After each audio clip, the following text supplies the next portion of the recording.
Welcome to another episode of Chasing Labels. I'm your host, Stephen Billings, and with me, as always, is your other host, Andrew Cabral. What's up, man? What's up? Yeah, we're back here once again for another fun-filled episode of Chasing Labels. Yeah, it's been about 2 weeks, but it feels like it goes by so quickly, and there's been a ton of news in terms of things that are coming out. The year is in full swing upon us. Of course it is. It just February is, of course, the short month. Though we had an extra day, We did indeed. it's still short. So it's we're now into March, but we're here for Spine number 134. And if you have never seen this show before, essentially it's just simple. People, boutique labels of Blu-rays that I'm sure the reason you're here, you would have heard of this show is because you like Blu-rays and stuff. And then, we just talk about the announcements for the last couple of weeks, and just kind of run down some of what we consider ones that we would probably put in our own collection. We don't talk about everything because there's just so much. So we just decide to pick the tidbits that we're interested in. So it's not only here on YouTube live, but we also put this on our audio platform, Apple Podcasts, Spotify, wherever you listen to your podcasts. So if you don't want to watch this now, hey, it'll be up tomorrow for audio only. So here we are. Let's get this started. But I guess, before we talk about announcements, anything interesting you've picked up lately? Oh, gee, that's a bit of a I know. bit of a curveball. Let me look around. Well, I'll show you some. I do want to advertise. We did just do a review video for some Imprint titles. We talked about this Sidney Lumet Volume 1 set, and Andrew had the film Lenny, starring Dustin Hoffman from Imprint as well. Let me grab that over here on one of these stacks. If you hear anything fall, it's just movies. But yeah, we did this kind of like little mini review that we did for both of those things very, very recently. What else do I have here? Actually, I've got some things now that I'm moving. I picked this up because this was starting to sell out everywhere and start to go out of print. I think it's out of print now. The 4K UHD limited edition of Conan Chronicles. They put these out individually, and then they put them out together here. The Blu-rays are still pretty readily available, I think, everywhere that I've seen. Diabolic and Orbit DVD. Amazon has them, other places as well. Picked that up recently. Speaking of more Schwarzenegger, didn't really plan it. Kindergarten Cop. Yes.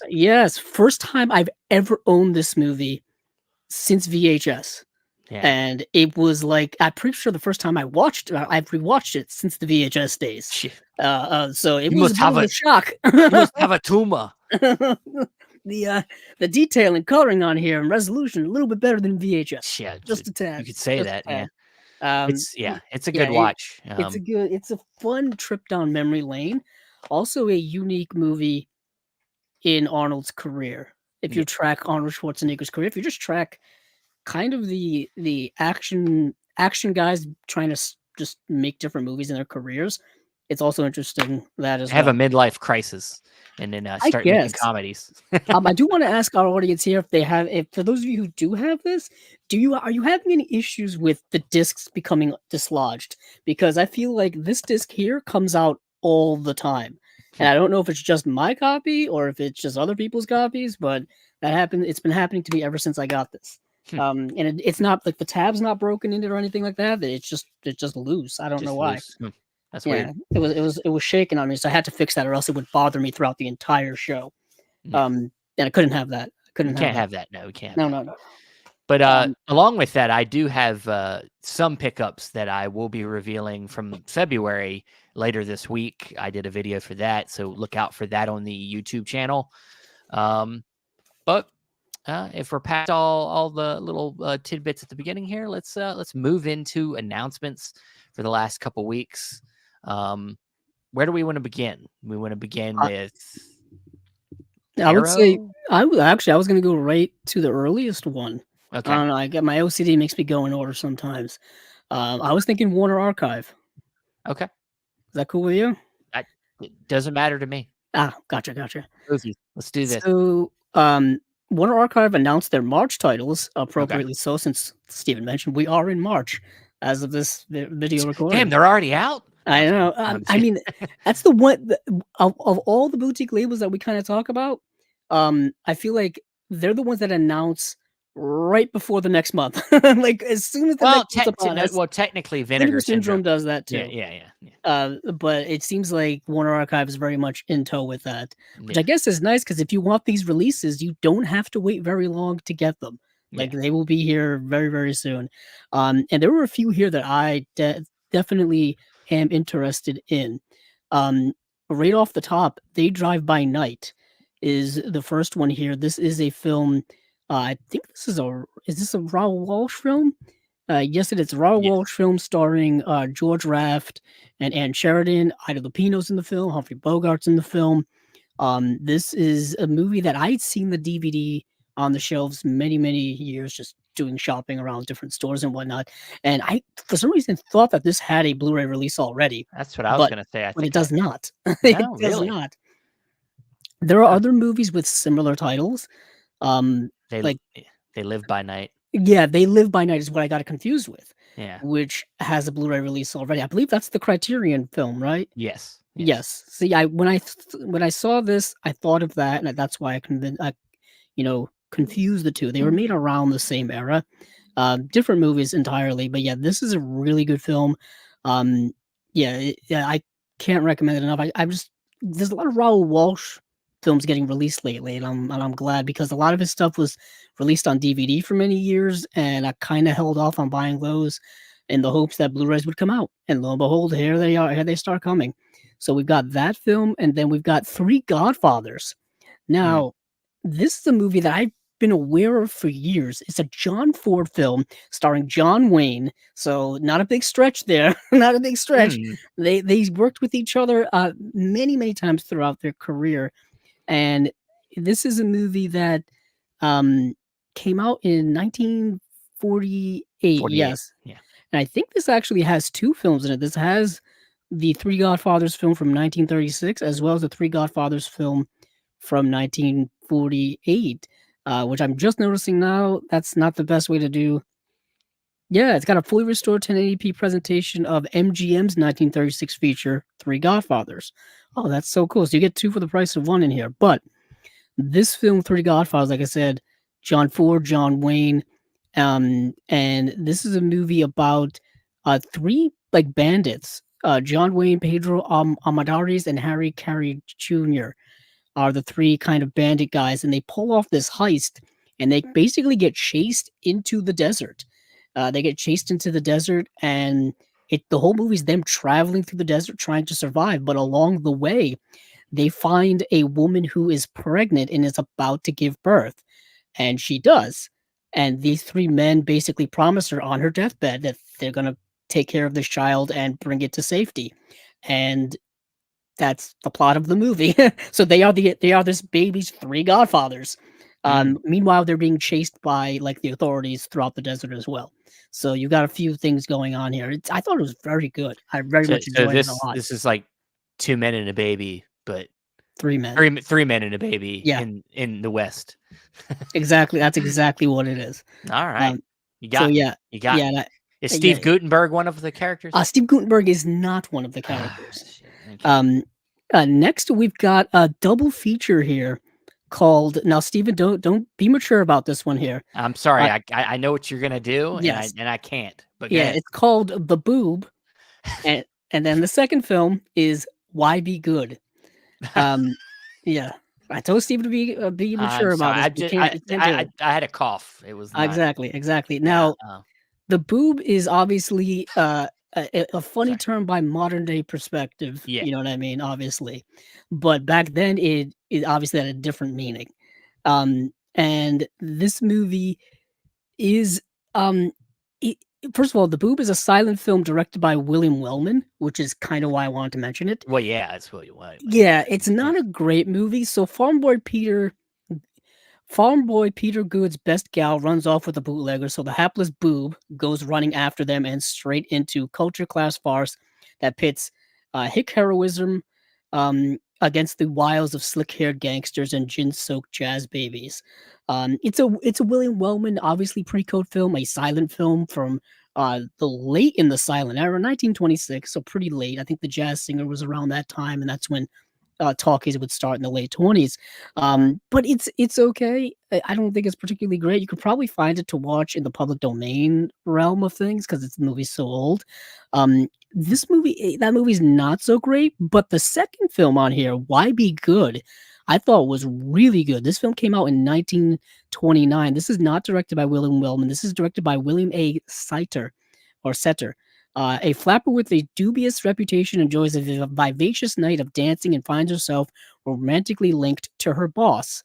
Now, this is a movie dealing with a flapper girl, which is it's a 1920s thing. It's not really something that we're well aware of today, unless you know 1920s culture like The Great Gatsby and stuff like that. And she ends up having like a romance with her boss unknowingly initially, and then things obviously get much more complicated after that. um the boss, her boss is actually the son of the owner of the company, so the father of the company like doesn't want his son fraternizing with someone of such a low class, all of those things, and she's kind of got to prove that she's like that she's not only in it for the money and all this kind of stuff.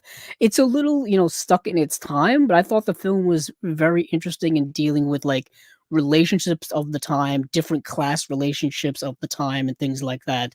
That's why I really liked it. Yeah, yeah. I mean, but for me, even if say you don't want to start here, William Wellman's done other great films that maybe that could get you into him as a filmmaker. Some of his later work, and then maybe go back and watch these silents to kind of see where he came from. Something like A Star Is Born, the original Star Is Born. Yeah, is one of the big ones. I believe he did. He did Wings, didn't he? I don't know if he did Wings, but he did the Oxbow Incident, which is very good. The Oxbow Incident, for some reason, is the Blu-ray is part of the Kino buy it before we lose the rights sale that they have always going on. So get that while you can, while it's dirt cheap. He did Wings, 1927. Did he do Wings? I didn't even know. Yeah. I'm scrolling down his filmography as we see, but he's notorious for making a lot of pre-code films that were the reason why the Hays Code was instituted, because he pushed the envelope so far. Safe in Hell was a film that he did. Now that I'm going down thing, he did Public Enemy, which was a 1930s gangster film by Warner Brothers, which also has a Warner Brothers Blu-ray release. He did a lot of films like that. I have I think the volume 3 of those pre-code Hollywood films that I have somewhere down here are all William Wellman films. I'm going back to my old days of pulling stuff out of nowhere. The Forbidden Hollywood sets, the DVD sets. I think these are all William Wellman films.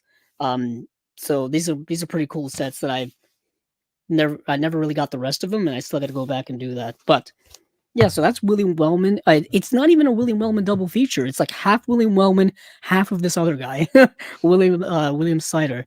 Well, I mean, to be honest, I don't think we've seen One Archive go to silent films as much, really. No, not really. That's why this is so interesting. Yeah. But what's interesting about this double feature is the films are not really connected in any way, at least not from what I was able to gather. Like, not even thematically are they the same. I mean, they're both dealing with, I guess, romantic entanglements, relationships, or something. Wait a second. Are they both dealing with two boobs? No. Okay. Just no. one boob. Yeah. Only the first film. So that's just interesting, because usually when you get a double feature, it's thematically connected. Like maybe it's a double horror film feature, maybe it's a double noir feature, or maybe they're both the same director, both the same actor starring in both, something like that. But I don't think that's the case with this, so that's why that's interesting. But we got some other things here. The Little Drummer Girl. Now, this was a movie I did not get to watch, but I do want to add it to my collection because it's directed by George Roy Hill. It's directed by George Roy Hill, and it's based on a book of the same title by John le Carré, which I think he wrote the book like a year earlier. I think this came out in 1984, and the book came out in 1983. It's dealing with spy, espionage type stuff. If you know John Le Carre's work, that's what you're gonna get in this. But this one is interesting. It stars Diane Keaton, and she is an American actress disillusioned with her life, travels to Greece, gets recruited by an Israeli intelligence agency. There, she pretends to be the girlfriend of the dead brother of a Palestinian bomber. Very complicated plot already off the bat, but as you Yeah. can tell, dealing with political stuff, dealing with espionage, and stuff like that. But George Roy Hill is an interesting director to me because I always got him confused with Walter Hill, and they could not be more different directors. They could Yeah. not be more different directors. Um, George Roy Hill did like Slapshot and The World According to Garp and The Sting and Butch Cassidy and the Sundance Kid. That's George Roy Hill. Walter Hill, different. Like he did like Well, yeah. Driver He and stuff like doesn't. He that. did an array of different types of movies, but they're all very his own style. Klaus Kinski is in this film. Oh, Wow. yes, he is. Yes, he So is. I didn't even know that until you just mentioned it. So you yeah, caught me so off guard. that's another reason to watch this. Yeah, Yeah. so that's that. The next film here is, and I think it's kind of the last one I want to talk about. There's one more film, but I may mention it just for the pop culture of it all. Stand and Deliver is a film from the 1980s that I feel has been parodied more than I thought it was. Yeah. For example, I know South Park, I'm pretty sure took directly from this. There's an episode of South Park where Cartman goes to the inner city to teach like a bunch of delinquent, kids, and I'm pretty sure they dress him up and make him act exactly like the character in this film. And the film is called Stand and Deliver, directed by Ramon Menendez, based on a true story, starring Edward James Olmos in the role of Jaime Escalante, who's a high school teacher, he basically like successfully inspires these not yeah, kind of delinquent kids to become Looks, like to me, it math. looks like the Breakfast Club to me. It's not. It's not. It's but it unfortunately it's part of that cliched genre of somebody going to an inner city high school Hey, and you mean Lean on Me? performing You mean Lean on Me? things like that. Yeah, and then like Or performing these kids who everybody's given up on because like Coach Carter? yeah, movies like that. You're getting it free. What's the movie with the what's her name? I almost said Renee Zellweger. It's not. Um, A Million Dollar Baby, Steven. Oh, you mean Hilary Swank. Freedom Writers? Yes, Freedom Writers. Hilary Swank does a movie like this as well. Why I know that I don't know. But Yeah, like yeah. you know what I mean. Like so, it's part of very much that genre. But this was done back in I think 1987. So 1988. I was 1 year off. Blue Diamond Phillips is in this film. Andy Garcia is in this film. And basically, it's based on a true story, like I said, of this teacher who went on to inspire and really work with these kids to make them really good in math. Yeah. Things like algebra and calculus and stuff like that, to the point Also, where they were able to um like compete in like statewide competitions and stuff like yeah, that. And basically went on to kind of spur like every year like more and more kids at this kind of low budgeted school were able to become very good in math. yeah. Um Also, Dangerous Minds that's is the another. one I was thinking of with, was that Michelle Pfeiffer? I think so. Yeah. Yeah. And Um then The Substitute. yes, that's another one. Hold I hear on. your heat kick on. It did kick on. Hold on, I gotta go turn it off. Yeah. Yeah, The Substitute I love. I love Tom Berenger. Yeah, goes to like an inner city school and becomes a Okay, I'm substitute back. teacher, and he's a hard ass, and I like The Substitute. Well, Yeah. yeah, and then there's even that one with, is it The Substitute? Is that the one? Which one is The Substitute? That's the Sam? one with Tom Berenger. I was just Oh, talking okay, about it. Tom Berenger. I was Yeah. thinking there was one of those films with Jim Belushi where he becomes like a principal of a school, and then like I remember the climax of the movie, like this local gang like attacks the school, and he and like somebody else have to, like defend it. Apparently there's a movie called Coolio. Well, Coolio did that famous Or song, "Gangster's Paradise." okay, I got you. That was the one from the 90s. Honestly, you could do a whole like episode, like a list episode, like favorite school resurrection movies or whatever. Or like, I Whatever you want to mean, call the genre. we talk about this movie all the time, Dead Poet Society. You can put in there as well. Sister Act. Yeah, Sister yeah, Act. you're right. There's that. Yeah. There's Mona Lisa Smile. I think is kind of another film similar to that, which no one really talks about that film. Really good film. But yeah, so this is very much like that. But Edward James Olmos, I think, was nominated for an Oscar for. I think this film was nominated for several Oscars. And the way in which he approaches the kids is he doesn't approach them with a stern hand. Yeah. Like, he kind of works with them on their level, which I think is a rather unique thing. I mean, the whole education system and teaching and all that kind of stuff is a much longer conversation for a much different podcast, but it's just interesting kind of seeing this movie and its take on that. So that's Stand and Deliver. I thought it was very good. And I think it's kind of the only movie really that Ramon Menendez ever did. He did, I think, maybe one or two movies after this. But yeah, it's very good. And just to complete it for completion's sake, we don't have to talk about it. Money Talks. Steven, do you remember when this movie came out in like 97? Yeah. I mean, it's vaguely. It's not. Yeah, it's Chris Tucker and what's his name? Charlie Sheen in like a buddy comedy. Yeah. Directed by Brett Ratner. Yeah. And then literally the next year, Brett Ratner would come out with Rush Hour. It's a similar type of movie, but done so much better with Jackie Chan and Chris Tucker. That's kind of my perspective. Yeah, this falls in line with a couple different Adam Sandler movies that kind of I find to be like forgettable, but they were all in this area. Like the one Adam Sandler did with I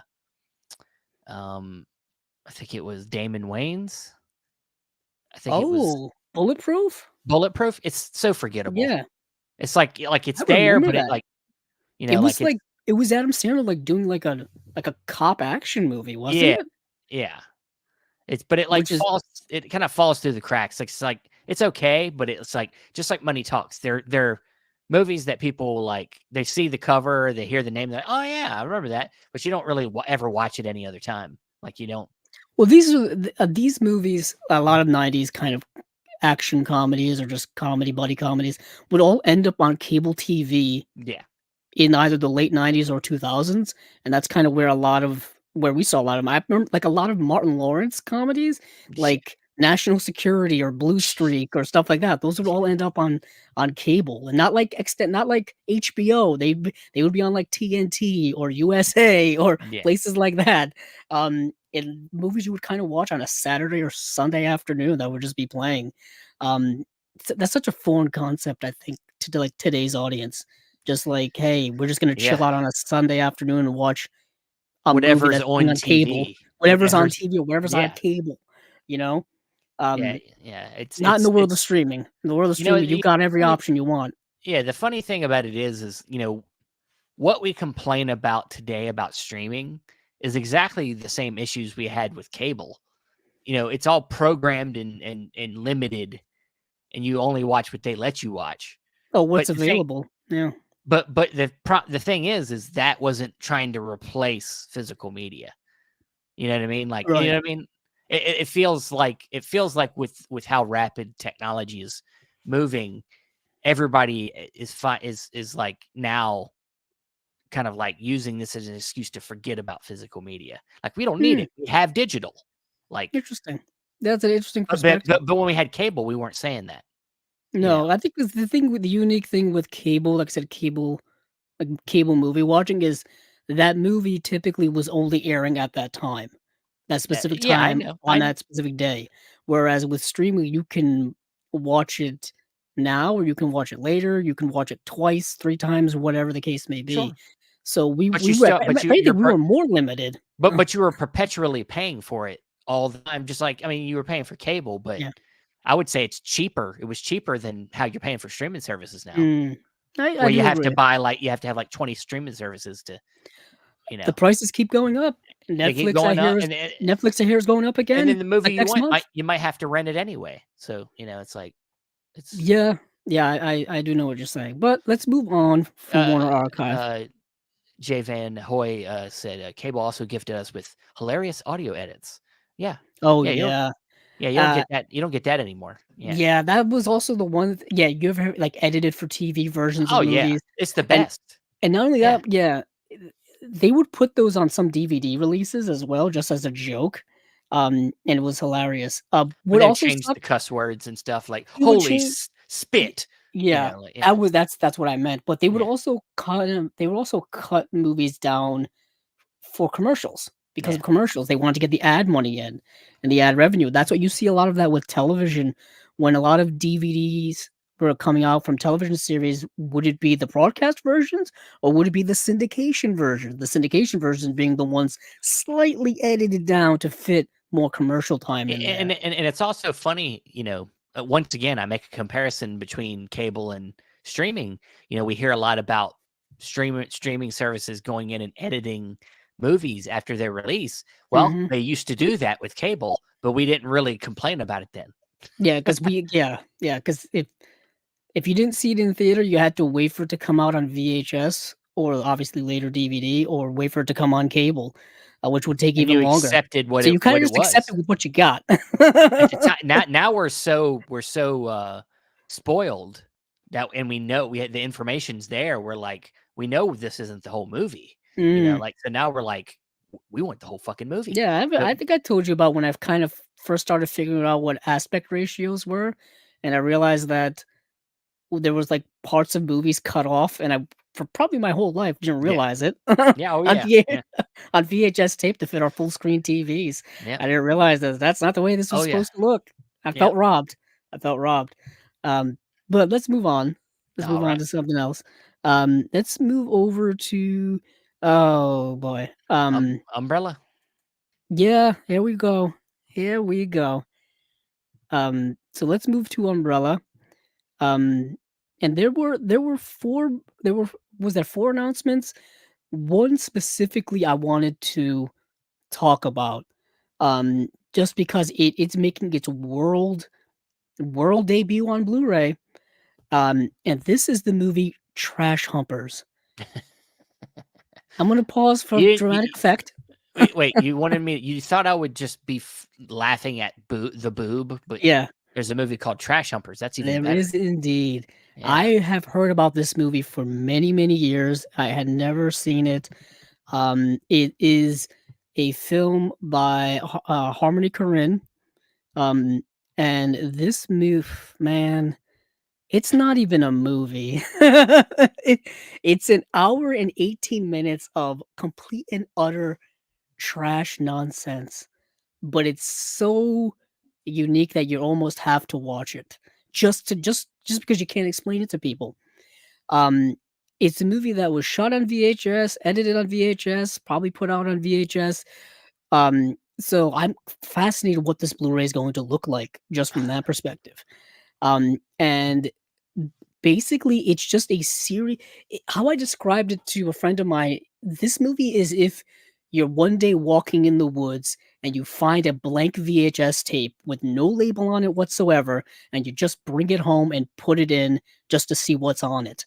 And what you get is some of the most Just unhinged, depraved nonsense Trash you've ever Humpers. seen.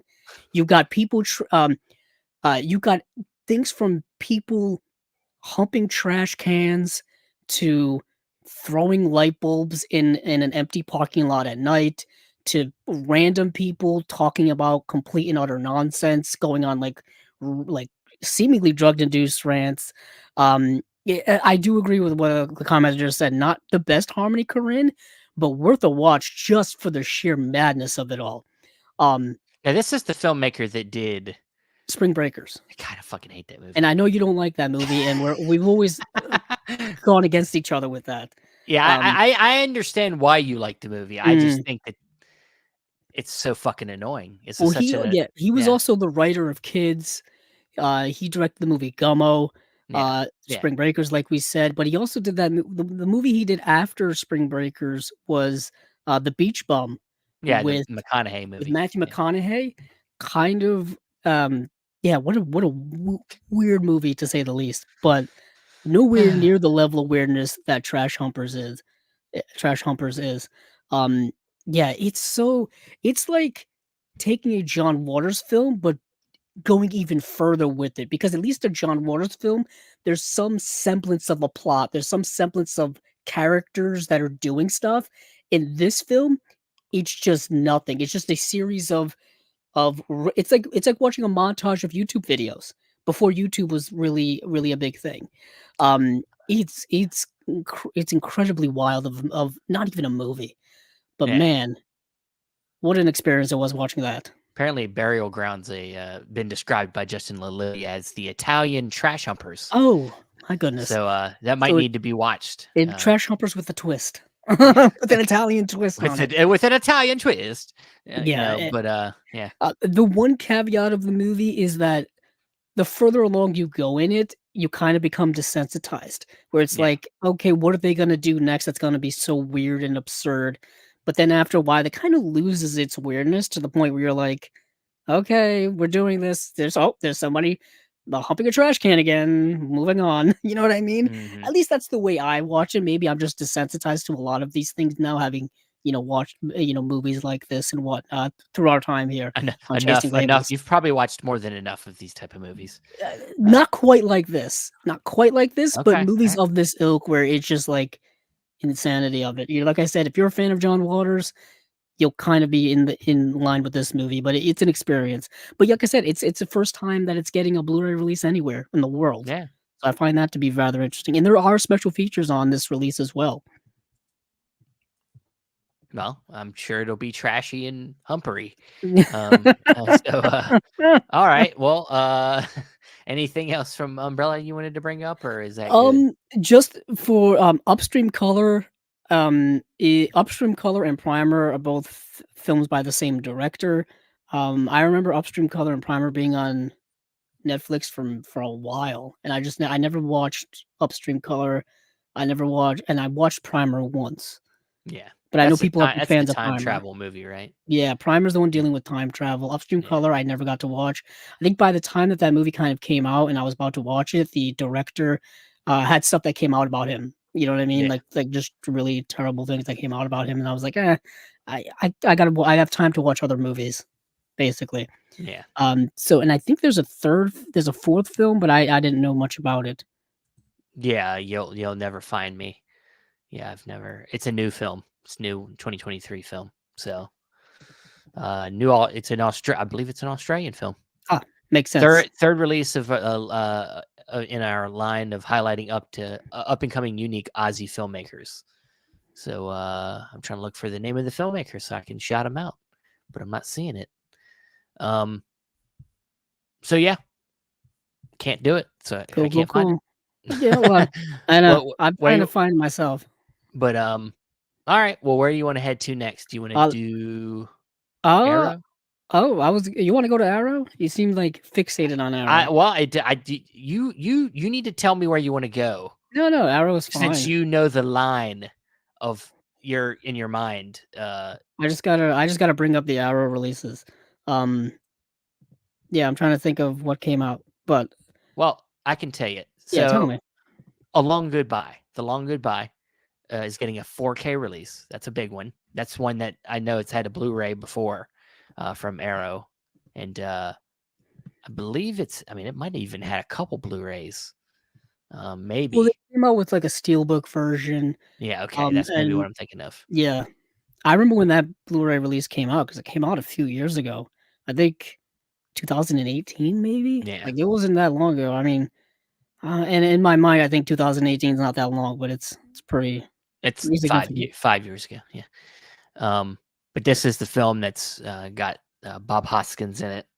It's kind of a neo-noirish type of film. Yeah, he plays a gangster. Yeah, like a British gangster, and then like his gangster mole is Helen Mirren. Yeah, and this is like early '80s. Great soundtrack in it. It's a movie I've always wanted to add to my collection, but when I think when that came out, or even I think there was a Blu-ray release even before this, so there was a DVD release before this by Arrow. I hadn't gone region free yet because I believe this is technically a region B release. At least at the time it was. What are we looking at now in terms of If this being, is this region free or still region Well, B? it's a 4K, so it should be. Oh, yeah, that makes that whole point irrelevant.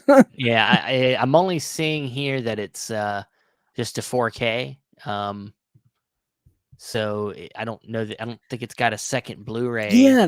Yeah, I've been noticing that a lot recently Yeah, with not Blu-ray releases only from Arrow, but Blu-ray releases or Blu-ray 4K releases from other companies as well, where they're not including the movie on a Blu-ray disc anymore.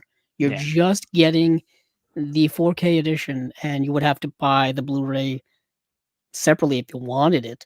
yeah. It's I just think Jay's saying single disc. yeah, single Yeah. disc, which is that does that bother you? Because it kind of bothers me a little Why bit. does it bother you? It makes everything, all the features, all on one Yeah. disc for people But that for me, you I know. like having, like, the best edition of something, or at least the most complete rounded edition of something, where I can have the movie on 4K, I can have the movie on Blu-ray, I can have all the special features. Hell, if they wanna throw in the movie on DVD, go right ahead. I You know what I I mean? I think that the 4K Blu-ray multi-pack is just something that's for a transitional thing for people that are trying to move from Blu-ray to 4K. I think that that's just bonus. I think ultimately a lot of times we still get Blu-ray 4K packs because we can't get all the features put on the 4K disc because of rights issues. Because even the features themselves are under rights. By sometimes they're locked into region B as well. Right.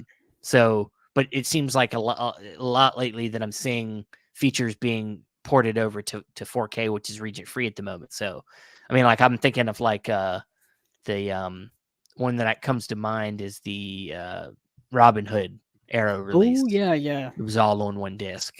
Yeah, so I did just check, the Long Good Friday is a UK release only.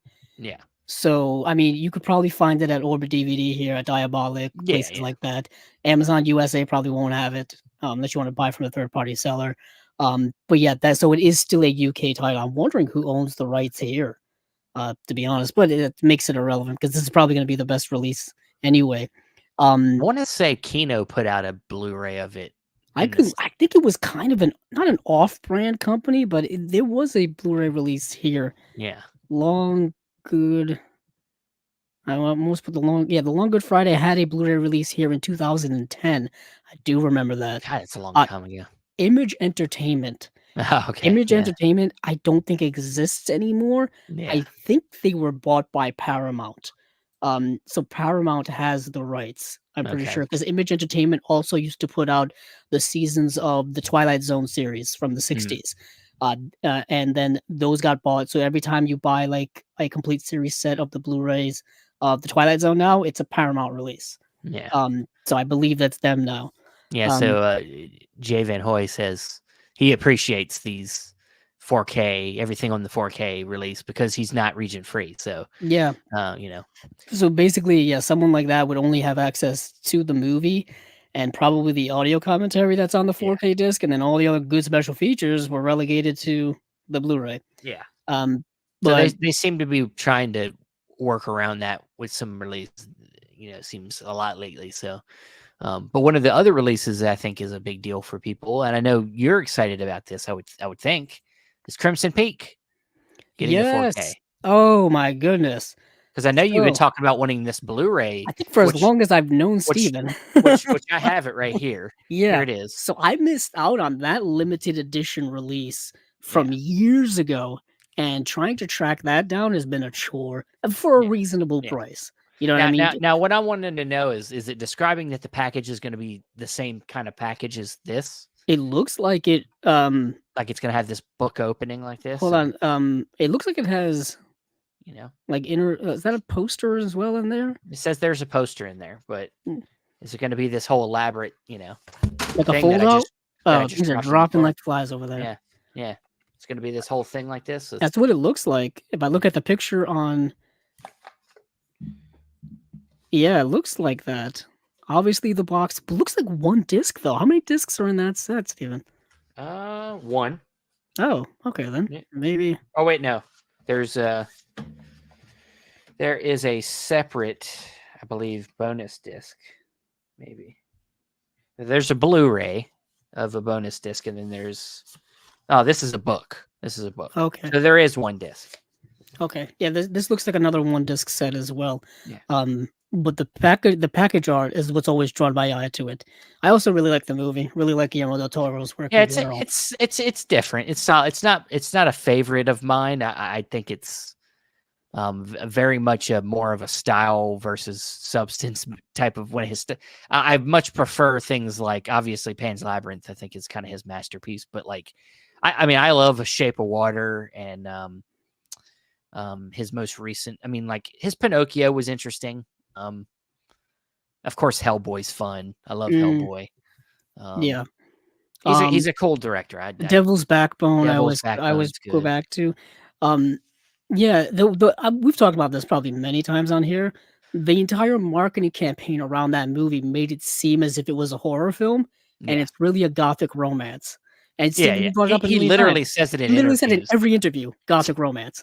Every single interview. And it just didn't register with people. Hey guys, do you understand what a gothic romance is? Gothic romance. Like, yeah, he was like talking, and of course, him being a super cinephile, he would probably mention like gothic romance films that were inspirations for it. And still people were like, went to it and were like, oh yeah, not scary. This isn't scary. Because because the whole ghost aspect of it, when people think of ghosts, they automatically think horror, which I can understand that, but yeah, I can't wait to get that. Yeah, Jay's saying he would like to get that Nightmare Alley that he did with the black and white. I still don't have it. Yeah, I'd like to get that too. I'm wondering. Yeah, the tough thing with that is I'm pretty sure that was put out by Disney. So having them license it out to somebody, I don't know if that's going to be a deal, because it was probably done through 20th Century Fox or the remains of 20th Century Fox. So Disney put that Blu-ray and 4K out. So I don't know if that's ever going to see that. Disney's teaming with Sony now. Okay, now that's coming to the light. Yeah, now we've got a chance. We got a chance now. She's saying this chance. Exactly. So there are some other movies in here that I do want to highlight, of course. We talked about The Long Good Friday. We talked about Crimson Peak. Let's talk a little bit about Night Falls on Manhattan. Is that Night Falls on or in Manhattan? I can't really tell. On Manhattan. Yeah. So we've got ourselves a bit of a courtroom drama starring Andy Garcia, a Sidney Lumet film.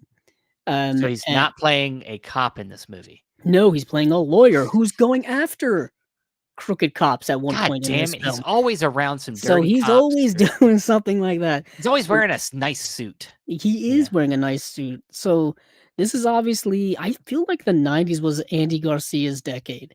In terms of like his star being at its brightest. You know what's funny about that is that you say that, and when I think of 90s, I think Quentin Tarantino for some reason. Oh yeah, I guess because he was, and they never did a movie together. It's like you'd think like, man, he could have been in Jackie Brown, but he wasn't. No, because every time I see Andy Garcia in like the late 80s, he's in a smaller role, and I feel like it was like the post Godfather Part 3, which wasn't that was like 1990. So after that is when he was in a lot of stuff. One of my favorite Andy Garcia roles that never gets talked about is Desperate Measures. You ever seen Desperate Measures? I have not seen Desperate Measures. It's got him and Michael Keaton in it, and Michael Keaton plays an inmate, a kind of I guess he's like a psychopath type, but Andy Garcia plays guess what? A cop. Oh, there you go. And his son needs a bone marrow transplant. Okay. So, if you know anything about that, it's very hard. You have to find the right match. I had 2 of them, so I know. So you know exactly what I know exactly what you're talking about. So you have to get a proper donor. Yeah, you do. Thanks, Andrew, for dropping that one on me. I know, seriously. Yeah, I know it too well. Yeah. So of course, a match for him is Michael Keaton's character. So he gives permission to do it, but he of course uses it in a way to try to escape from custody. So it's a movie. As prisoners do, and it's a cat and mousey kind of movie about Keaton trying to escape. They're like running around in a dark hospital.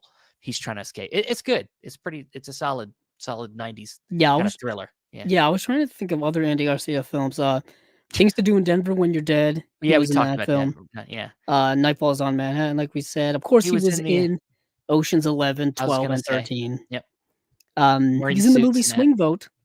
Swing Vote. Swing Vote. Okay. Kevin Costner again. I think that was even earlier than the Kevin Costner movie. I think because this is a TV movie. I think where I thought we were talking about Swing Vote. That's The what movie. I thought too, but no, nope. It's a TV movie starring Andy Garcia and Harry Belafonte. Ray Walston's in the film. Wow. Interesting, but this movie, like I said, directed by Sidney Lumet, in what did I say, 1996, and so he is a guy who initially does a, he's in the district attorney's office, but he's like a young up and coming attorney, and he gets assigned this typical easy case, like a slam dunk case um, where police officers were killed and they're gonna put this guy behind bars. So it's a pretty open and shut case. But as he digs deeper into that case, he finds that there are some odd things about it, and basically there may be some police corruption going on in there. And then at one point, once he becomes more powerful because he's an up and coming star, he gets more power to be able to do more investigating and unearth a lot more secrets that are going on within the police force and stuff like that. Really good cast in the film. Richard Dreyfuss plays the lawyer opposite him, and he's really good. Ian Holm plays Andy Garcia's father in the film. James Gandolfini plays a nice character actor in this film who's actually Ian Holm's partner. Ian Holm in the film is also a cop. James Gandolfini's a cop, and then Andy Garcia happens to be a lawyer who presides over this case involving these guys. So it hits him close to home. I thought it was a really good film. I really, really much enjoyed it. Yeah, it's another one of those really solid films from Sidney Lumet. He has this penchant for doing like police corruption movies. He did it with Serpico, like we talked about when we talked about the Sidney Lumet box set. He did it with, I got the movie here, Prince of the City, with Treat Williams back in the early 80s. He also likes to do courtroom films, 12 Angry Men, obviously. He also did The Verdict with Paul Newman. So he's got that going as well. So this is very much in his wheelhouse. Really cool, really good film. I think at one point in time, this movie did get a Blu-ray release from Kino a couple of years ago, but this release here obviously probably has different special features than that one does. So moving on from there, I think we've got one more release from their May films, Narc. Narc is once again getting a release, this time a 4K release. Yeah. I know it got that Blu-ray release from, was it Imprint, Steven? It was in one of the noir boxes? It's in the neo-noir set, yeah.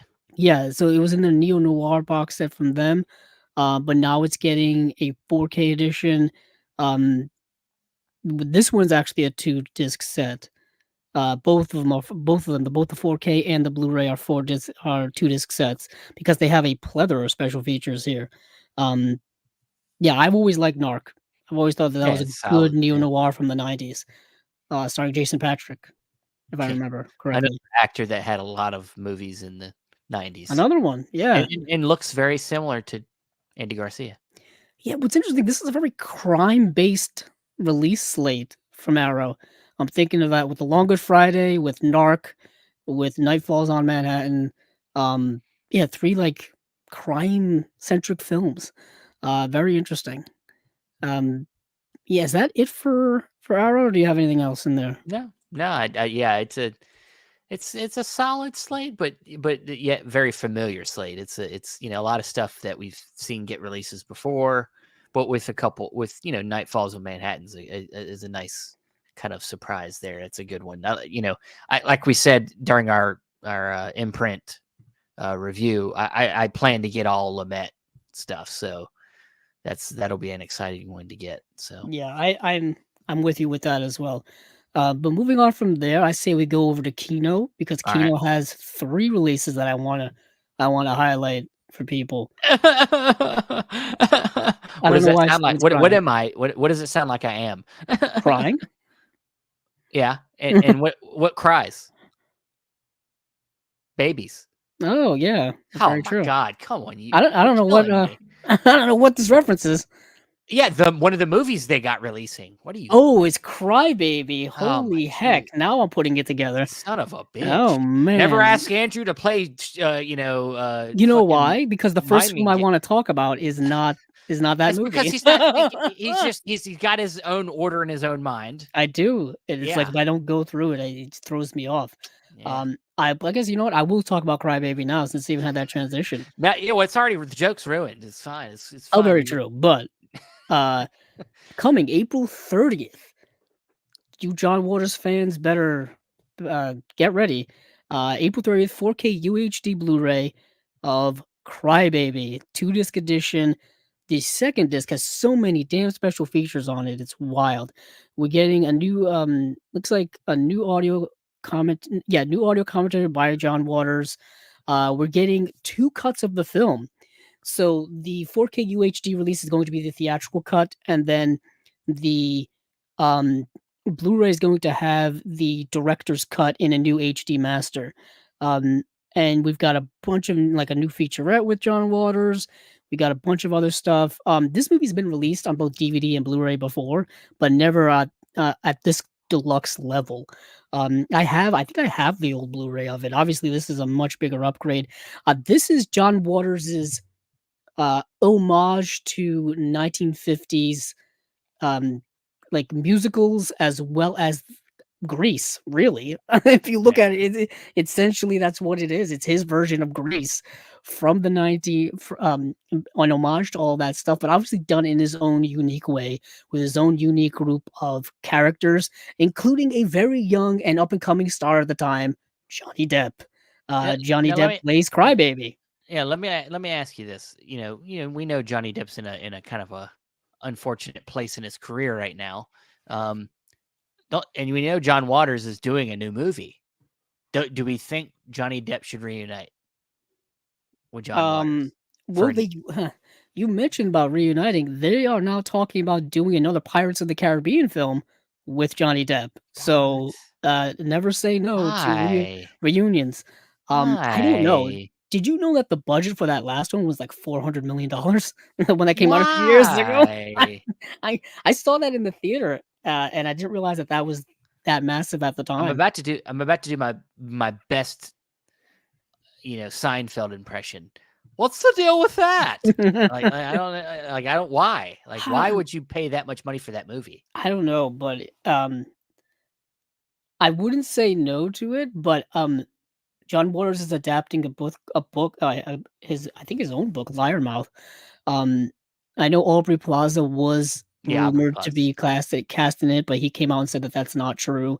Now, whether it is true and he's just deflecting, or is not really true at all, and someone just made it up, I don't know. I guess we'll find out whenever the casting actually does happen.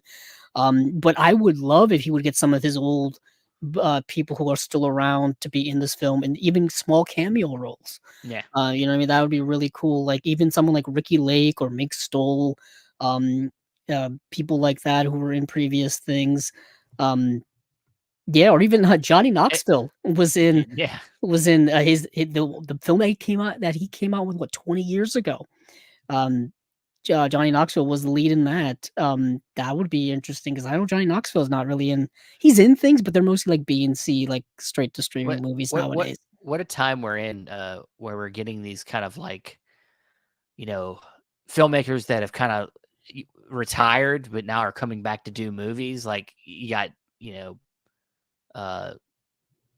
Coppola doing his big movie, Megalopolis. Yeah, and that's that. I think does that come out this year? I think it does. Yeah. He poured so much of his own money into that movie that hopefully it's a success. I hope it works. Yeah, I hope it works. Yeah, what's interesting is you're right.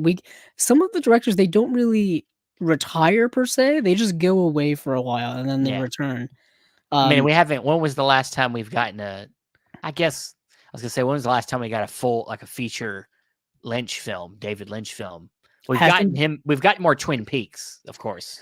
Right, But which was essentially like an 18-hour movie. So that you could count that, but it wasn't until Inland Empire is Inland last. Empire Yeah, in like what 2006 or so was it's around been a that. while. It's been a So while. yeah, it's been a very long time.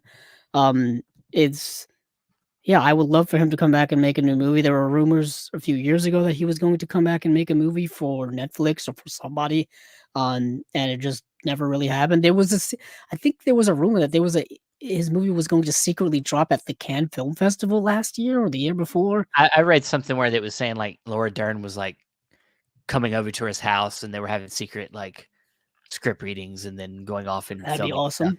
Yeah, I know, but He did do that short on Netflix a few years ago with what was it, like a talking he's like a talking rabbit or something. yes. It's a toy Maybe not a rabbit. talking rabbit. I think it was a I don't know. talking monkey. Monkey, that's it. It I is think a that's what it monkey. was. Of Yeah. course, he's been doing he during the the COVID pandemic. He was Weather reports. doing Yes. his weather reports every day on his YouTube channel. Yeah, it was Yeah. amazing. Yeah. He would also do he would like pull numbers out of like a thing as well. He was doing that for a while. This is some crazy stuff. Um, yeah, awesome stuff. I'm trying to find out what that talking. Oh, what did Jack do? Yeah. That's what it was. Yeah, with the talking monkey on Netflix. Baffling. Well, Baffling. that's But the anyways, legacy of David Lynch. It's yeah, it's all baffling. It's all on brand though. all brilliant. Let me see. Yeah, so that was Crybaby. I'm definitely gonna get this. This is something that I definitely want. Yeah, it's Johnny Depp's in the Yeah, film. I'm with you. Yeah. Well, I'm trying to see who else was in this. Oh yeah, Iggy Pop is in it. Tracy Lords.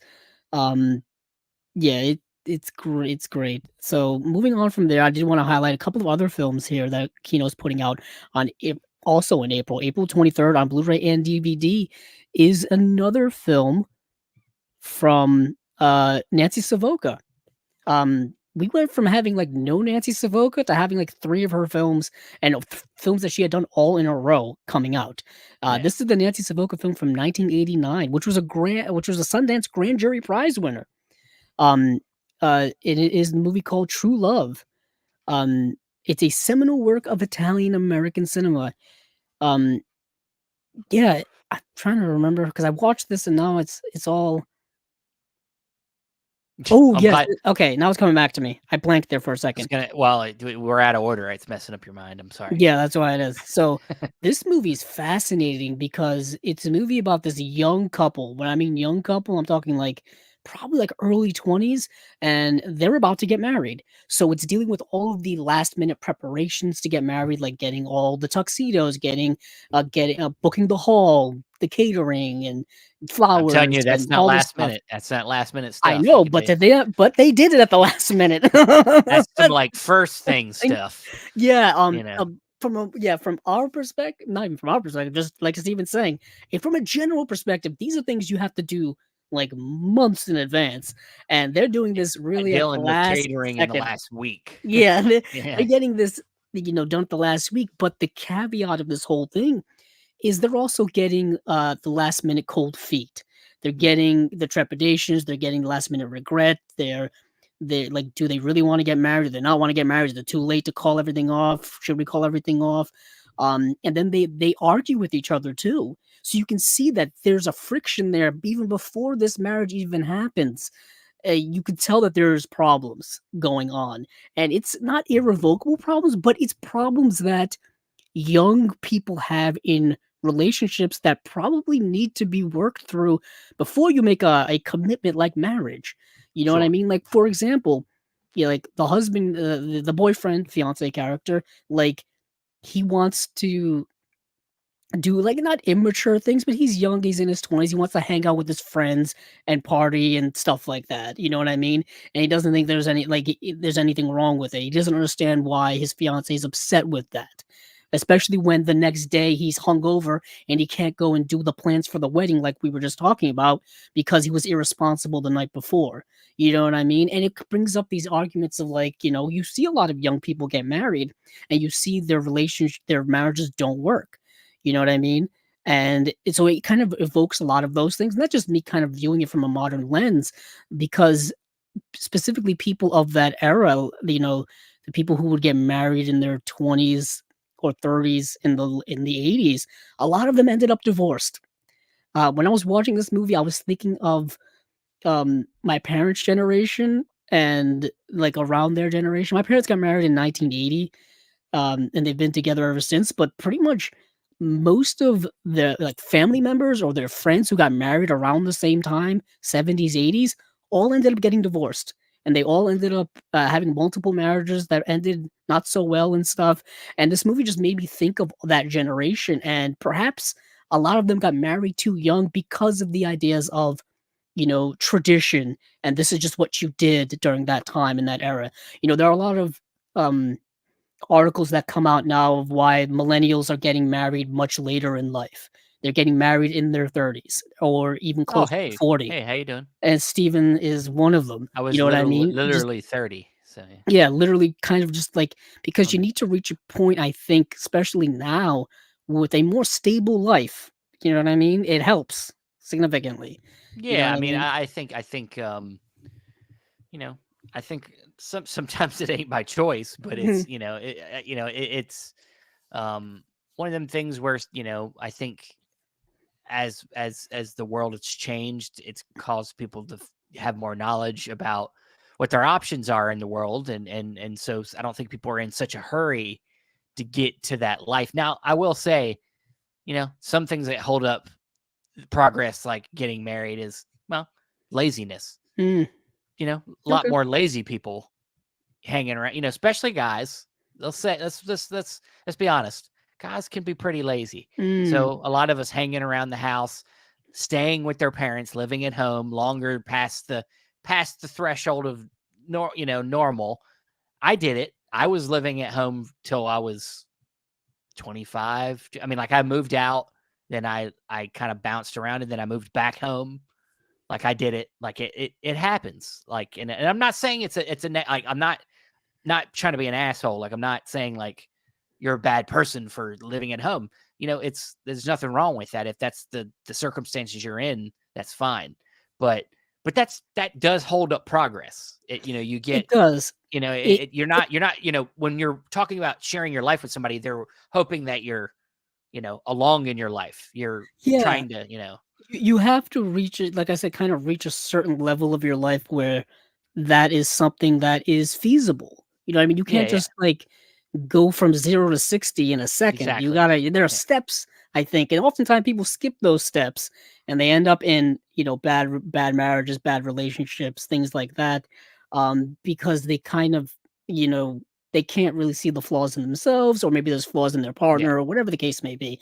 I think everybody's on their own journey really in Sure. life, and things are way different now than they were, circa 1989, I can tell you that. Yeah, yeah. Um, uh, Things are different now than they were in 2009. I can Yeah, yeah. you know what I mean? Yeah, But everybody's circumstance is different, and right. there's, like I said, there's no problem with staying at home. It's just if you're planning to get married in your life, I think most people want to see somebody that is got themselves together, Mm, enough to sustain a life with yeah, with each yeah, other. I think you have to be self-sufficient Yeah, you gotta be self on a sufficient. certain level before you can include somebody else in your life, or else your instability is Yeah, gonna, shake that relationship apart, really.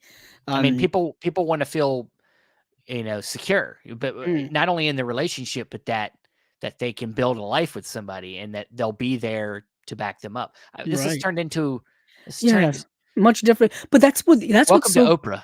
that's Yeah. what's so great about Nancy Savoca's films Yeah. is they evoke a lot of these themes and a lot Well, of these thoughts and conversations. That's why it's I think she's making a really good director. it's making me think about like the Before trilogy a little bit, like that Mm. third movie, Before Midnight. Like you're talking like we're into the stage, like where I mean, Well, obviously that's that's the opposite end of the well, spectrum. it is. I was You gonna know what I say it mean? is, but it's like the conversations going on and it feel like the conversations in that movie though, the third film, Right. where it's getting real. We're What past is it? the Yeah. lovey-doveyness, you know, the Yeah, puppy love. where having to sustain that relationship for that long, at one point, does it all fall apart, and how can you keep it together? Yeah. You know what I mean? That's what a lot of that film is kind of I think, getting into. But this is like the opposite end of the spectrum, like starting out rocky. How do you keep it together just to go forward? And if it falls apart, at what point? And the movie really doesn't provide any answers for that, because in life there are sometimes never real answers. You know what I mean? Yeah. So yeah, it's a really good film. I'm glad it's getting a release. Between this and Dogfight and the movie we talked about recently, that's completely escaping my mind. You can get like this kind of trilogy of relationships that Nancy Savoca made, trilogy of film dealing with relationship that Nancy Savoca made in the late 80s, early 90s. A lot of really good indie films of that time. So I'm glad she's doing that. There's one more Kino here I want to talk about, then we'll move on. It's a Burt Reynolds film. Burt. Yeah, it's Starting Over, another film dealing with relationships. There's a theme going on here, Steven. Son of a bitch. This is getting a new commentary by film historians Daniel Kramer and Howard S. Berger. This is a movie that is very interesting. I just want to see. Yeah, it's produced by James L. Brooks, directed by Alan J. Pakula. That's what I wanted. That's what I want to point out specifically. And it's a movie literally about starting over. So the movie stars Burt Reynolds and Jill Clyburg. Um, yeah, it's like Clayburg. Sorry, Clayburg. Charles Durning is in the film. Candice Bergen is in the film, and Burt Reynolds plays this guy Phil Potter. And right at the beginning of the film, it starts off right away. He and Candice Bergen were married, and they are separating, getting a divorce because Candice Bergen's character cheated on him. So obviously things are gone. You know what I mean? So he moves in with his brother, who just happens to be a therapist, in Charles Durning. Charles Durning is a character actor throughout his life. He passed some years ago. I remember him. He was on television. He was in movies. But he's always looked the same age to me. Like he always seems like like he's one of those actors where I always view him as an older person. Like Wilford Brimley.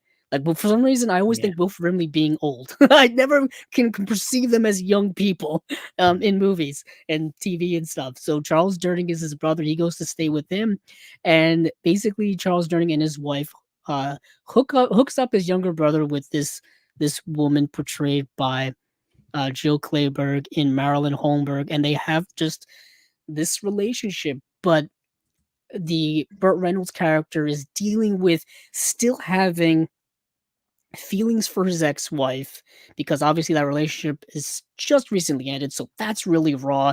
But he's also really attracted and has something special connection with this new woman that he's meeting, so he's kind of battling within himself back and forth.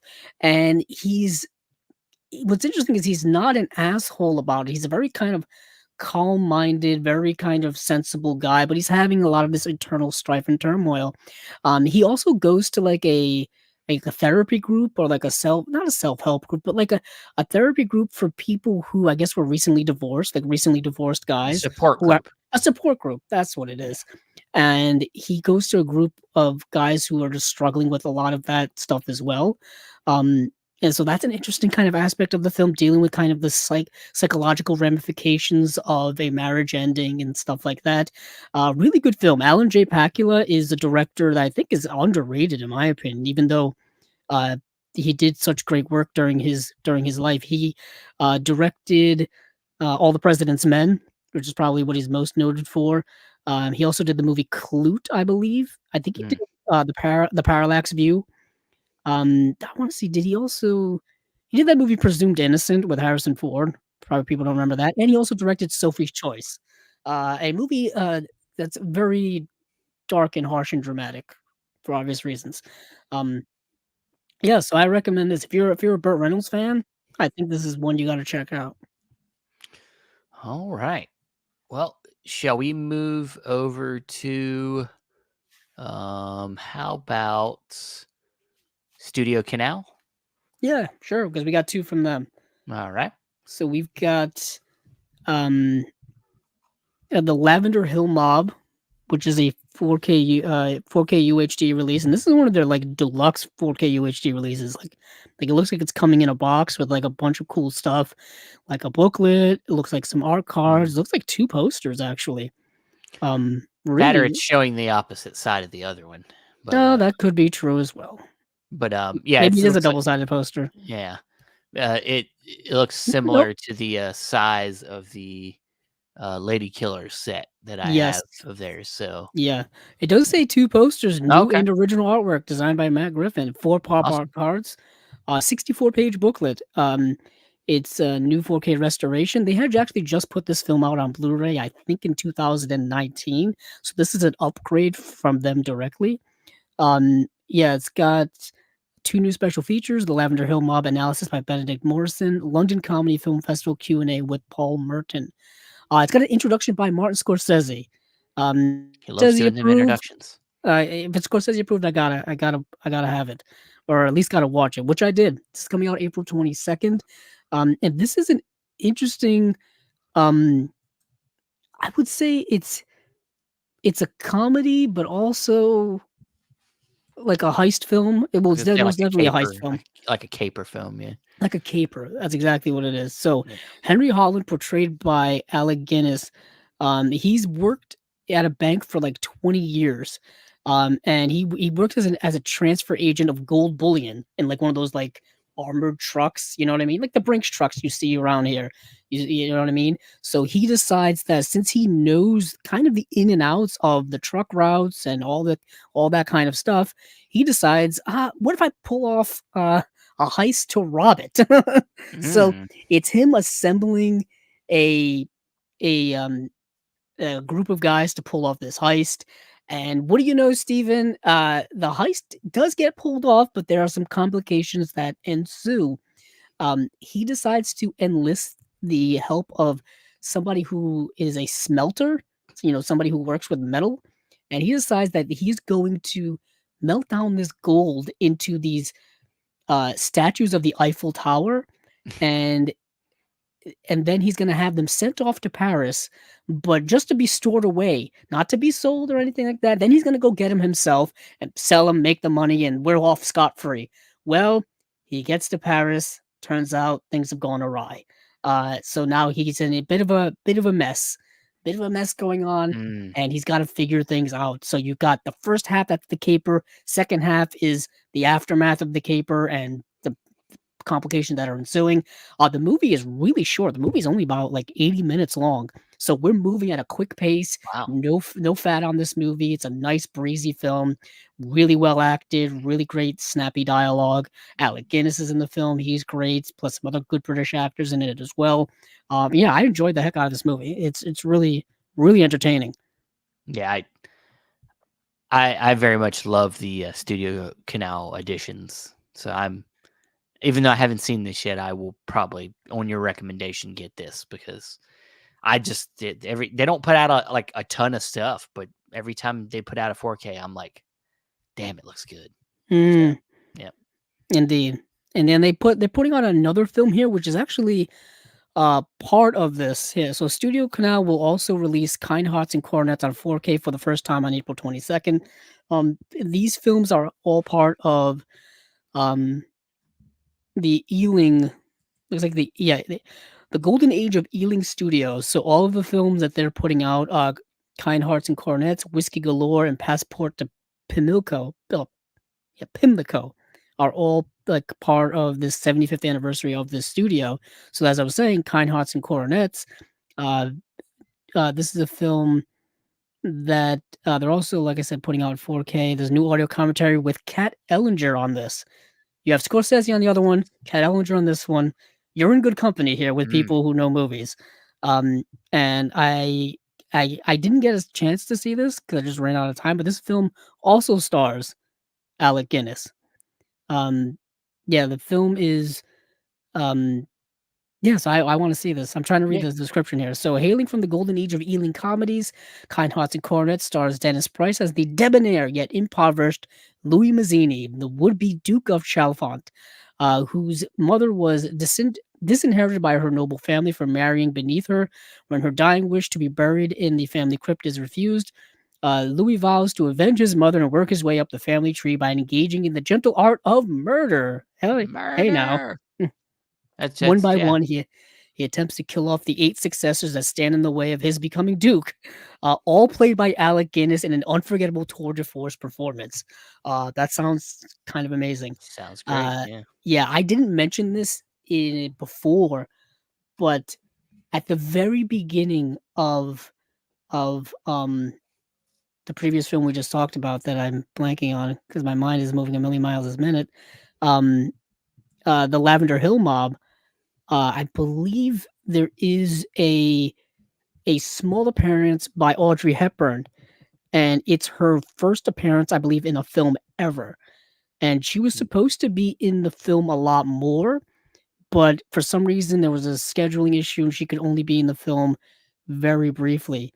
Yes, she plays a character called Chiquita, and she basically just comes up to Alec Guinness at the very beginning of the film because the film is framed in the way in which he's telling a story.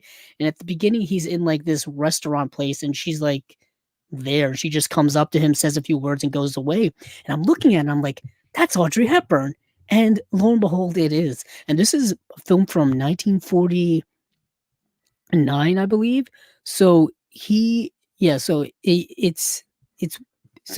well before she was a well-known, actor or actress. I mean, so yeah. So if you want to see Audrey Hepburn's first on-screen appearance, I believe it's in that movie. That's just another little extra wrinkle that I picked up along the way. But yeah, so Kind Hearts and Coronets, the Lavender Hill Mob, Studio Canal 4K releases. They put out great 4Ks. Yeah, Steven, I'm liking that. Yeah, most definitely. Yeah. How about we move over to Imprint? Yes. So we've got a full slate of Imprint stuff. Let me get out Imprint's. Let me go to their website. Trying to figure out what the best place is to look at their stuff. So what month is this release slate from? I want to say it is April, and I am wrong. It's May. Oh, So May releases. I know you got a chance to check out the film The Queen of Spades from 1949. I did get a chance to check out The Queen of Spades from 1949. An interesting, like, I would say like ghost story horror film. Just let me go. There it is, The Queen of Spades. So the Queen of Spades is an elderly countess strikes a bargain with the devil and exchanges her soul for the ability to always win at cards. An army officer who's also a fanatic about cards, um, okay, decides to kind of investigate her and try to figure out why is she so good at cards. What is her secret? What did she do? He doesn't know that she like sold her soul to the devil in order to be good at cards. So it's him kind of obsessing over this elderly woman, kind of reading like old books and books about like like magic and witchcraft and stuff like that and things like that to kind of get a glimpse into who this woman may actually be and what her connection is to the devil, essentially. Yeah. And he concocts a whole plan on trying to get to her by like wooing her ward. By wooing, I mean like romantically wooing, like fake romancing her. And in turn, he's also like backstabbing a friend of his who's also a soldier. Um, and it's a very interesting film. The reason why I wanted to see it is because hold on, I'm trying to. Here's the imprint bundle. Finally found it. I had to scroll like so far in. So yeah, 1949. I think it has it. Yeah, it's got introduction by Martin Scorsese. That's why it immediately intrigued me. Um, yeah, I thought there was something here else, but no, it's not. I think it's on the other film. Um, this actually does have quite a few special features on it, Steven. I don't know if you've seen Yeah. that. No, not that film. I'm more familiar with the other film you want to talk about. The Which one's man who that? the man who haunted himself. Oh yes, yes. Let's go over to that one just because um the man who haunted himself is really good. Now, Steven, you had seen this a while ago. Yeah, I believe it's a Kino release. I have a Kino release of it. Bought it at one of them awesome sales that they do throughout the year, and it's a nice surprise. It's Roger Moore playing this character who is it's one of them kind of like doppelganger type of movies. Is he seeing a second? Is it all in his head? Is it seeing a second version of himself? Like what's going on? Like it's one of them kind of weird psychological doppelganger kind of movies. It's kind of cool. I liked it. Very stylish. Well acted. Yeah, if I remember correctly, yeah, it's Roger Moore. And what happens is, he gets in a car accident, and he gets in a car accident and he kind of dies on the operating table, but he comes back to life. But they notice on the heart monitor that there's now 2 heartbeats. So what could that possibly mean? This is the very beginning of the movie. What happens throughout the movie is that he starts like people start saying, "Hey, it was nice seeing you the other night," and he's like, "What are you talking about? I was here." And then they're like, "Oh yeah, I lost to you at a pool game the other night at the club." He's like, "I wasn't at the club the other night." You know what I mean? So all of these instances start happening. So he starts trying to figure out, is there somebody impersonating me? Am I losing my mind? What's going on here? It's almost like Memento, but like just it's like Memento, but in forward. You know, like and you're not seeing what's going on. Like right. it's Like it's all he's figuring out what he's done through other people telling him. What's cool about the movie, you're getting little hints as you'll see somebody sitting in a car lighting up a cigarette, but you won't see their face. Yeah. You'll see a silver car parked outside of his house, and you're like, whose car is that? You know what I mean? Like, there's little hints throughout the film, and I think that really goes back to who directed this film is Basil Dearden. Basil Dearden, being a director that I'm pretty sure Criterion fans will know because there's an Eclipse set of Basil Dearden films that's been available for many years, and he was a British filmmaker who did a lot of really good films. I still have to really dive into his work, and he's one of those directors that I want to dive into for so many years, and I just haven't had the chance. But yeah, it's a really well done, well lavished film. You got maybe a little supernatural, a little sci-fi stuff going on in there because you're dealing, like what Steven said, is there a doppelganger? Is it split personality stuff going on? What are we doing? And the film does a really good job of kind of holding all those cards until the very end, until everything is kind of revealed. Yeah, I really like the film a lot. Yep. But yeah, you were right, Steven. It did have a Kino release from several years ago, 2019. So, but this one definitely probably has more in the way of special features and stuff like that. Yeah, it's got a new audio commentary with authors Jonathan Rigby and Kevin Leon, and then a new interview with Roger Moore biographer Gareth Owens. So yeah, I mean you also get an episode of Alfred Hitchcock Presents: The Case of Mr. Pelham. That's what so this story was already adapted in an episode in 1955 of Alfred Hitchcock Presents. So this is like the feature-length adaptation of this story. It's based on the original novel, The Strange Case of Mr. Pelham. Mr. Pelham being the Roger Moore character. So that's really cool. I think that's a little extra wrinkle in here. What else did I put on? I'm trying to read our notes here.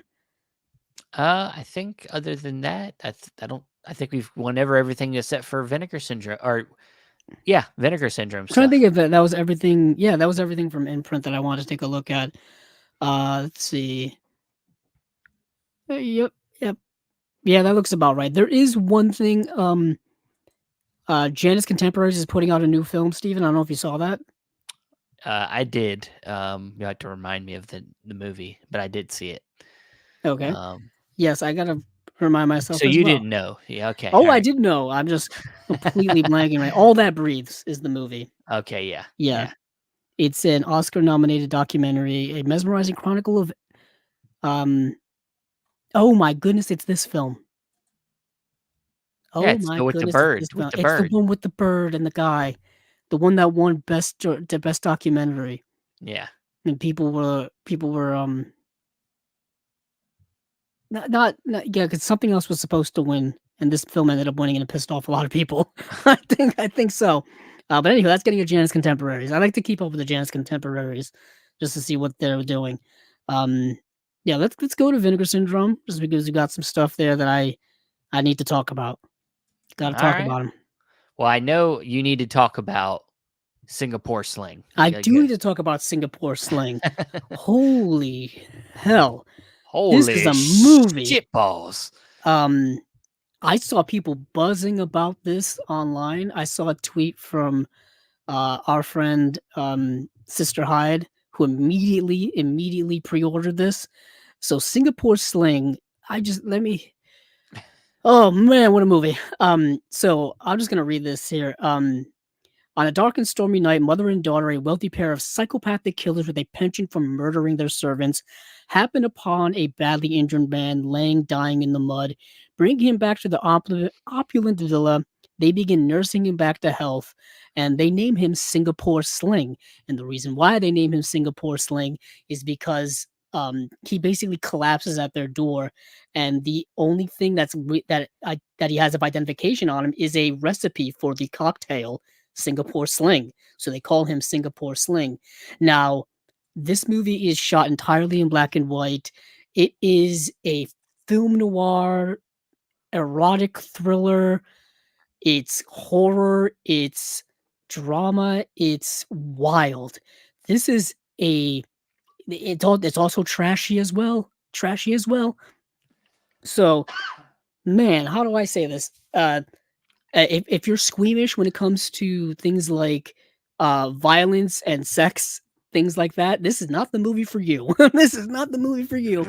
Um, Steven, do you remember the kind of uh, not violence, but just like the gore on screen in I Saw the Devil, where Yes. you've got like buckets of blood and organs and things like that?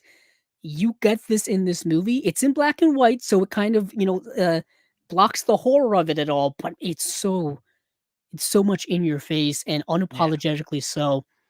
And then the film also is so overtly sexual because basically what they do to this Singapore Sling guy is they keep him as their sex slave. And so a lot of sexual scenes in this film, they're not very sexy. They're more uncomfortable, erotic to perhaps some, depending on who you are as a person. Weird stuff goes on in this movie, but you get this mishmash of all of these different elements, like meshing and colliding with one another. And what you get is just a brilliant, bold film that is, like I said, absolutely insane. But wild film. Like unlike some things I'm unlike you've excited to. seen. Yeah. This and Trash Humpers would be a wild double feature. Wild double. This Oh film man. though is a better film. It's artsy. It's like I said, black and white cinematography. It's got the film noir notions in the film. It's dealing with femme fatales, if you will. It's got an overarching narrative. It is wild. But like I said, fair warning: if you're not into weird sexual things, a lot of things that would happen in John Waters' Pink Flamingos or other John Waters films and violence as well. Probably not the film for you, but damn, it's a wild film. Needless to say, I enjoyed the hell out of it for what it is. Apparently, yeah. Yeah, like it's a Greek film, but I think but it's in English. Man, and this character in the Singapore Sling, he doesn't talk throughout the whole film. All you hear is his internal monologue and his narrative in his head that I believe is in French. What a movie. What a movie. I had barely heard of the movie before. But after seeing the movie, I am like ecstatic that it You'll got never released. forget it now. I'm never gonna forget it. Like I'm thinking about this movie right now. The images that are coursing through my mind are absurd. And this release here, you're getting 1, 2, 3, 4 new interviews with people involved in the film, including um, the actor Panosoulis, cinematographer. You've got a 20-page booklet with an essay by film scholar David Church. It's newly scanned, restored in 4K. I think the black and white's going to look really good in 4K. Yeah, this is an interesting film. Only runs It's 112 minutes long, but you don't really feel it. You get so immersed in this dirty world. You know what I mean? You get so immersed in there because it's so unique that you don't really feel it. And this cover art is insane. Have you seen it? Yeah. Um, Yeah, the eyeball in the it's mouth. got chains and an eyeball choker, and it's so appropriate to this movie, man. And I didn't even describe the plot of this movie, other than the fact that they hold this guy hostage, and they basically just like torture him with like sexual torture, physical torture, stuff like that. So it sounds a bit rough, and it is. I'm not gonna lie to people, it is. But it's also incredibly fascinating to put this on screen in some type of narrative way and make it somewhat coherent. You know, it's really a Alright. bold film in that regard. So moving on from there, though, because I don't know how one does move on after something like this, but we shall persevere. Um, I completely lost my place. There it is. So what else did I put on the list of stuff? Oh, um, a movie completely different, but also a harsh film to watch that they're putting out by Vinegar Syndrome Labs is Story of a Junkie. This is a really dark, gritty, I want to say documentary from 1985, which you just follow around um, a heroin junkie on the streets of New York City, and you follow around other junkies and just like what their lives entail, trying to get their next score, shooting up, the world in which they live in, how they got to the situation, where they are in the situation. I mean, I'm assuming it's a documentary because it felt so real. Like they were just people they're interviewing on the streets who are just just fully embracing their drug addict ways, and it's mind blowing what you're seeing. The movie has no plot really at all, and it's just really harrowing and harsh. No real acting is going on. I don't think there's much of a script. It's truly unique. Like I said, dark and dirty though. I think I saw it on Tubi. Um, yeah, I think I saw it on Tubi. But yeah, it's a really dark film, and I was kind of surprised by it because it's also covering something that is obviously still prevalent today, drug addiction and people living on the street, homelessness and how those things go hand in hand. Um, but it is also kind of a time capsule piece of the times in which it was made as well. But the times, of course, aren't so different now. But yeah, interesting film, really interesting. Going South is their next cinematograph release. This is a Western comedy directed by Jack Nicholson from 1978.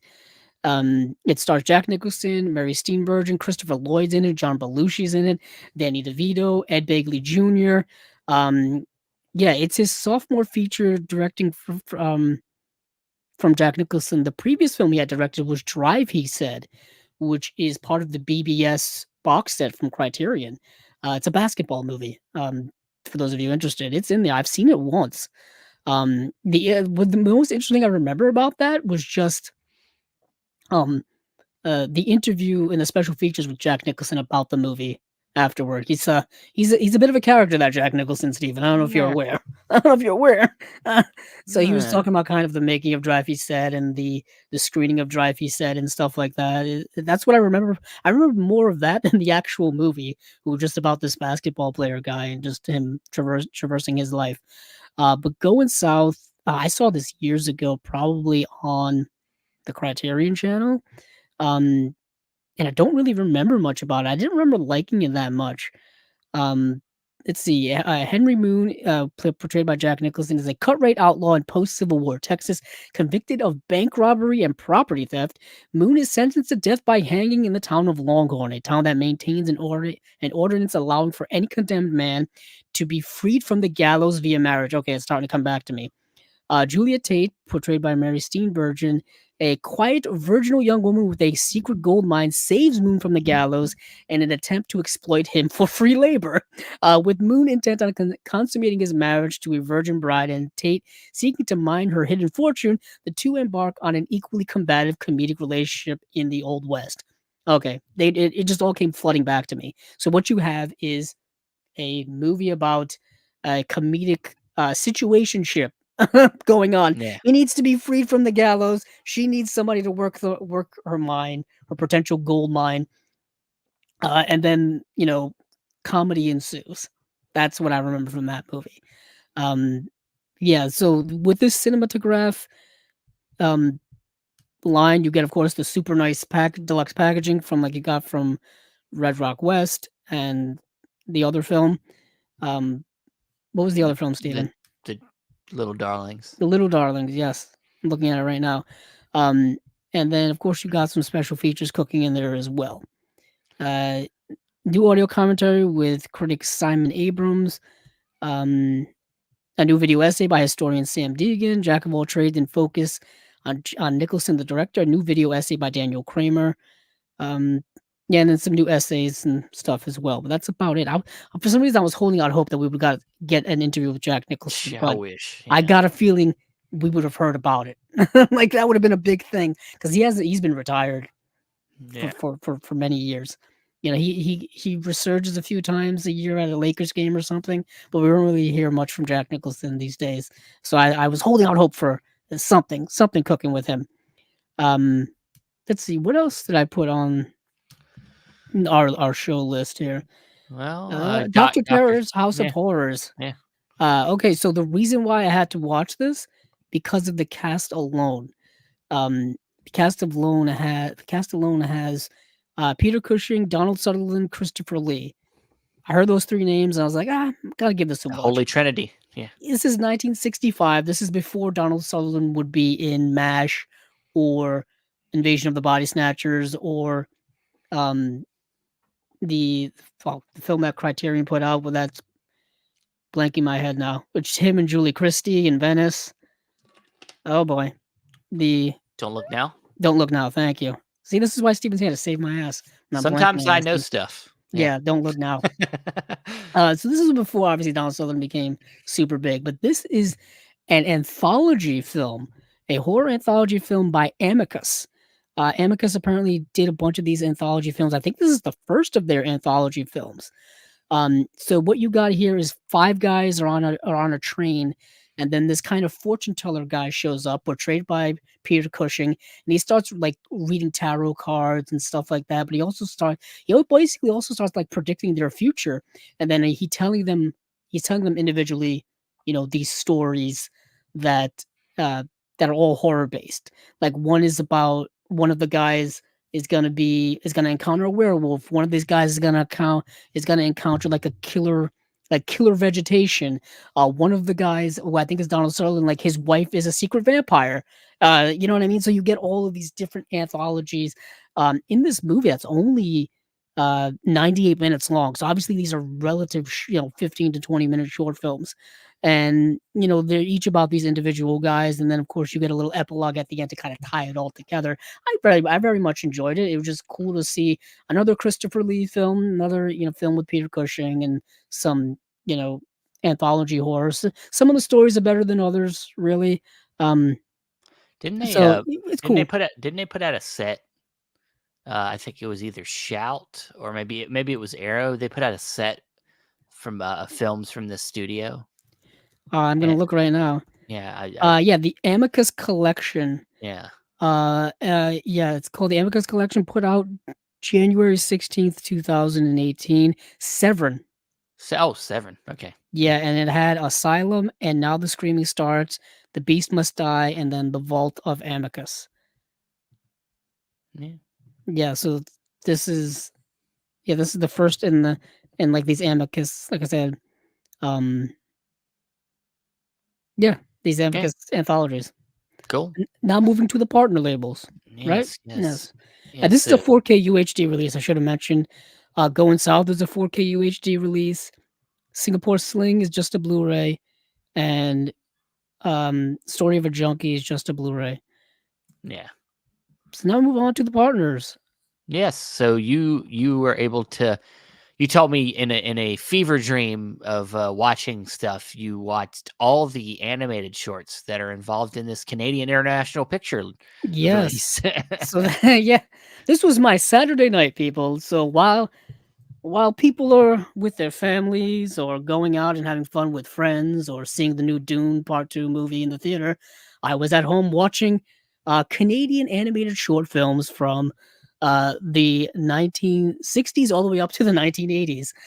These are all available on YouTube except for the last one, which after about 4 hours of watching was pissed fine. me off. I was like, oh, you know what? It pissed me off, but I was okay. But well, I did track it down to watch it because I was at the finish line and I was gonna finish it.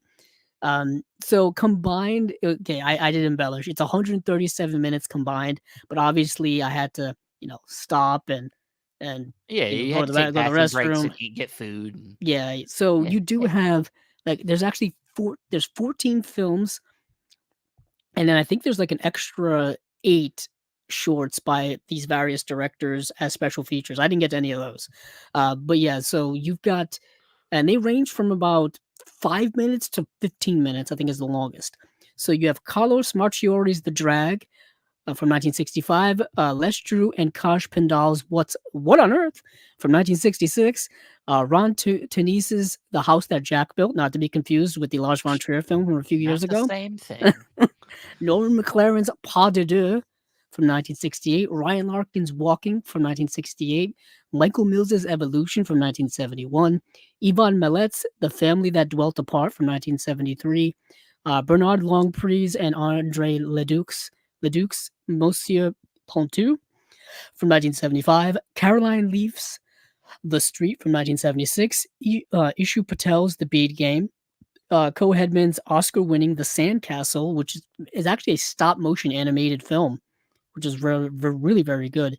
Eunice McCauley and John Weldon's Oscar-winning Special Delivery from 1978, and then Ishu Patel's Paradise from 1984, and then Richard Condi's The Big Snit from 1985.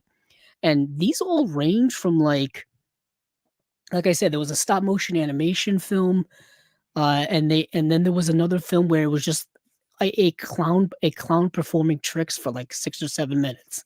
Like so it ranges. Some of them are dealing with like dystopian type situations. Some of them are dealing with political situations. Some of them are dealing with death. Some of them are dealing with like weird situations. Like one of them is dealing with um like a husband like accidentally kills the mailman and tries to hide it from his wife. You know what I mean? It's like 5 minute long short, but it's played like as a dark comedy. Hey, throw these in front of Disney movies. Come on now. Yeah, exactly. And yeah, I think these were like Oscar nominated shorts or something like that. I hope so. So like I said, they also range in quality. If I was giving them, you're getting an applause for watching all these in one sitting. Yeah, thank you. Yeah, that was my Saturday night. Yeah. So and they range from like if I was giving them letterbox ratings for those of you interested, like 3 to 4 range. Most of them. You know what I mean? I think like the lowest I was 3 and the highest was 4. Yeah. Like the Sandcastle is really good because it's they're all watchable. They're all watchable. They're all watchable, but they do, like I said, they vary in length. They are all on. So the Canadian National Board or National Board of Canada has them all, but I think you have to be a Canadian citizen to watch it on their website. And what's interesting is that they uploaded them all to YouTube, like National Board of Canada, but none of them are available to watch. I think it's because we're in the US. That's why I think so. Yeah. I think it's like a region, like a country lock type of thing. So you have to go to the videos that people have uploaded from them basically to watch them, but they are all available on there except for the Big Snit, which I had to track down to watch. Some of them are actually available to rent on like Canopy and places like that. This one streaming website called Filmzy had a bunch of them as well. It's kind of odd. Like I don't know if I would spend my Canopy credits because you get a certain amount of credits per month on Canopy to rent a like 5-minute short film.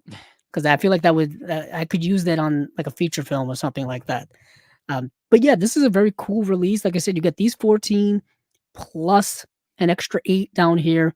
You get an interview with McLaren on McLaren, which is from the Pas de Deux, is probably the most beautiful one of all of these, I think, in my opinion. And I think you get an interview from 1983 with the director. You got a 52-minute documentary here. Lawrence Green's documentary about Oscar-winning NFB animators Chris Landreth and Ryan Larkin. It's 52 minutes long from 2004. That's pretty significant. And you get a booklet here as well. Just check out the trailer that they got on vinegarsyndrome.com in the partner label section. Also, the animated cover art here is really cool too. Yeah. So that's from CIP. Our guys over at Canadian International Pictures. They were actually Steven, you end up counting these up. Is it like 14 releases they had this month? 1, Something 2, like 3, that. 4, 5, 6, 7, 8, 9, 10, 11, 12, 13, 14, maybe 15. Okay. Maybe I miscounted, but it's 14 or 15. Yeah, I didn't get through all of them because they did drop them on like Friday. Yeah. They did drop them on Friday, and a lot of these, I didn't. Not that they weren't interesting, I just didn't have the time. But I did get to watch. I watched what's the one? The Yellow Veil Pictures Rebel. Yeah. Now this is a film. Okay, this is a film from. Yeah, this is. I don't know where this is from. I thought but let me read the synopsis here. When Kamal resolves to change his life for the better, he leaves Belgium to help war victims in Syria. But having arrived, he is forced to join ISIS and is left stranded in Raqqa. Back home, his younger brother Nassim quickly becomes easy prey for radical recruiters who promise to reunite him with his brother. Their mother Layla fights to protect the only thing she has left, her youngest son. So what we've got here is kind of 2 to 3 plot lines going on. We have the older brother who has gone from being like hanging out with his friends and making rap videos in Belgium to being recruited, not by his own free will, into ISIS in Syria and joining the conflict there. I believe this is all based on a true story, actually. And then you have a plot line with the much younger brother who's like, I don't know, like 10, 12 years old, something like that. And he is getting recruited or kind of like brainwashed by like local people there into kind of this ideas, radical idealizations and stuff like that about the war in the Middle East and Syria and stuff like that. This movie has some really harrowing like war sequences and fighting and some harsh violence and stuff like that, and really puts you on the level, at ground level, into some of these horrific things that are going on. It's a really good film. Like, it's a really surprisingly great film.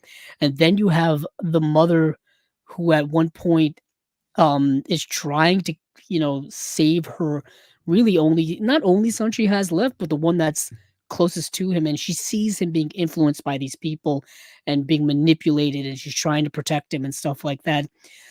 The one issue I do have with this film is that, of course, it does take a lot of artistic license when it comes to having to suspend disbelief in certain moments. You know what I mean? Because I feel like Yeah. in real life, things would go a lot worse than they do. You know what I mean? I Mhm. feel like they purposely, not Hollywoodize it, but make it more Yeah. palatable for a movie plot and things like that, where it's not as harsh. Whereas I think for a movie that is trying to give you such a real life, like authentic portrayal of the harshness of this conflict in Syria and the Middle East, they do pull back a little bit to give you a coherent story, Yeah. a story where and then you stop being like, wait a minute, that probably wouldn't happen. You know what I mean? Like, these people don't seem like they would these people don't seem like they would hold someone captive. They feel like they would just get rid of them as if they're nothing. You know what I mean? Like, you start playing those disbelief question games, and the movie kind of loses a little bit. But the acting is really good, and the filmmaking is really good. And yeah, it's a really good film. I was pleasantly surprised by it. But moving on from there, I do want to point out another actually really good film that I was also wanted to check out, and that's the Deaf Crocodile film. Now, the Deaf Crocodile film is simply titled World War III, and it's an Iranian film. And these are both like recent films. I think these are both films from 2022. So these are both films that have come out within the last couple of years. I think they made their relative circuits around um, the film festivals. Yeah. You know what I mean? So they're finally getting picked up for distribution. They're finally getting picked up to get a physical media release, which is great news. Yeah, so the official Iranian entry for Best International Film at the 2023 Academy Awards. So last year, literally. The winner of the Horizonte Award for Best Film and Actor at the Venice Film Festival in 2022. Director Humain Said's savage, mysterious thriller/drama World War III is one of the darkest, most enigmatic portraits of class inequality, desperation, and murder since Li Changdong's Burning and Bong Joon-ho's Parasite. Okay, little a little little high praise there. I Yeah. wouldn't quite put this film on their level, but you understand the type of film that this is, or the type of film that this film is going for. It's going for those types of level of thematic depth. Yeah. And what you get here is a movie set in Iran, and you follow the main character is a homeless day laborer guy who's working on a construction site, and the construction site that he's working on just so happens that they're building stuff for a movie that they're going to be making. And the movie that they're going to be making is a World War II movie centered around like the Holocaust and concentration camps and Adolf Hitler.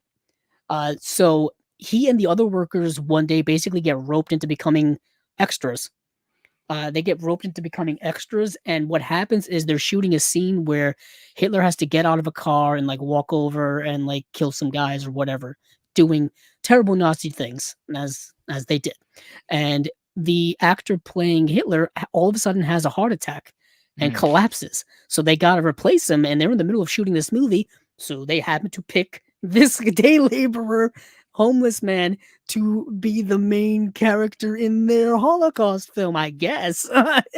and and he kind of is a fish out of water. He doesn't really he can't he's illiterate, he can't read, he can't act.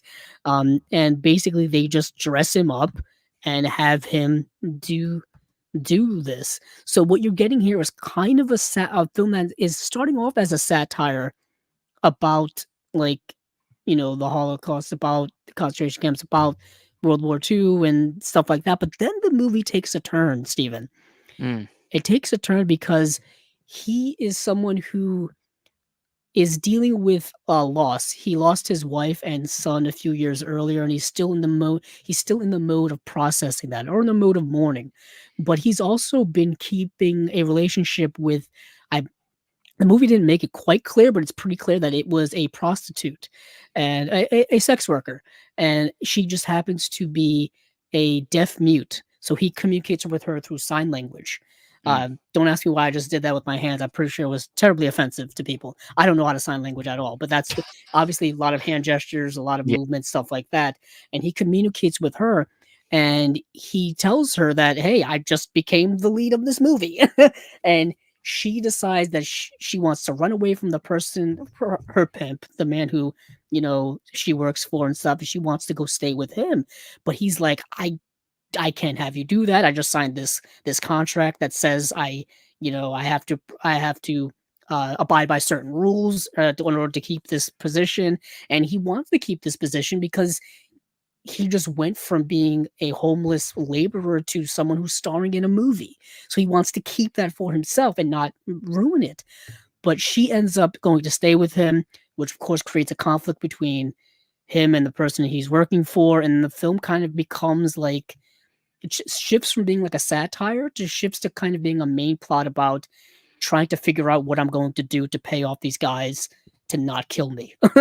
And then complications even ensue after that, but you do get a little sprinkling there of the themes of classism and things like that that were portrayed in like Parasite, like the description suggested.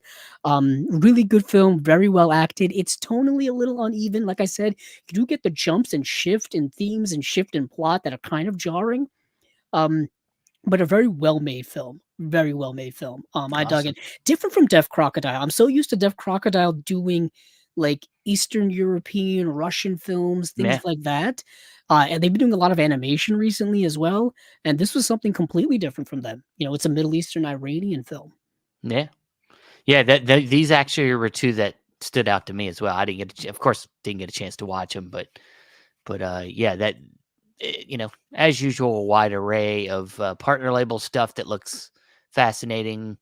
Another one that stood out to me was the XYZ films. Husera is, I think, how you pronounce it. So it looks like a horror film. Kind of looked striking to me. It's came out in 2022. It's Valeria's joy at becoming pregnant with her first child is quickly taken away when she is cursed by a sinister entity. As danger closes in and relationships with her family become fractured, she's forced deeper into a chilling world of dark magic that threatens to consume her. A group of witches emerge that could be her only hope to safety and salvation, but not without grave risk. So it looks like it's a Spanish film of some kind.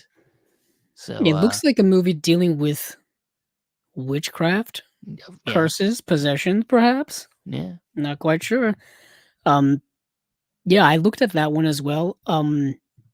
There, yeah, I didn't look too deep into a lot of these actually. I did get to see Utopia's putting out a documentary called Another Body, which is a fascinating movie. Actually, it's a fascinating. The subject is more interesting than the movie itself, I would say. And the movie is dealing with deep faking. yeah.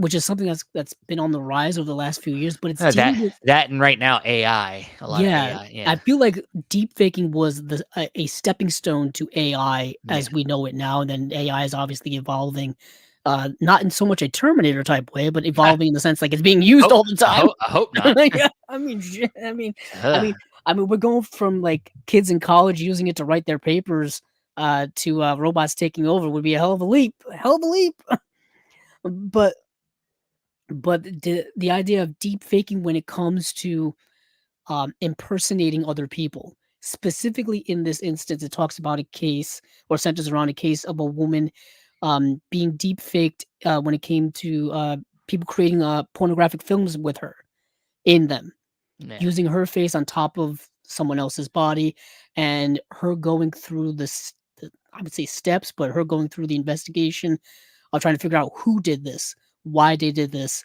and also going through like how this is actually rather commonplace now, and how there's really nothing that you can do to stop it, and there's nothing in terms of the legal world that you can do to prevent it from happening or to get like legal justice about it, and how like basically the legal system has to catch up to figure out how to stop these things or punish people who permit these things. So we have this woman who this happened to her while she was in college, and her trying to figure out who was it, and all this kind of stuff, and also the people around her who it happened to as well, because apparently they're all connected somehow.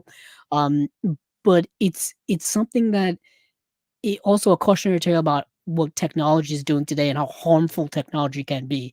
And yeah, deep faking had no rules when it came out. You know, people were doing it as a joke to like look like celebrities, like look like Tom Cruise or look like whomever. But now it's like what happens when you take that technology and use it in an unconsensual way to harm people. And so the documentary is really getting at that. Yeah, it's a very interesting subject. I think it's only going to get more, like you said, Stephen, with AI now. It's only going to get more complicated as things go along. Especially when it comes to things like um, not forgeries, but like plagiarism and stuff like that. You know what I mean? yeah. It's what a weird time we live in when it comes to technology, Yeah, in both good and bad ways. it's running rampant, man. It's causes a lot of confusion. Um, but yeah. Well, as usual, lot of variety, as I was saying, with the partner labels, and I'm sure there were some others here that were interesting. But I think we'll go ahead and cut it there. That's all I think Andrew got a chance to take a look at. So, Right.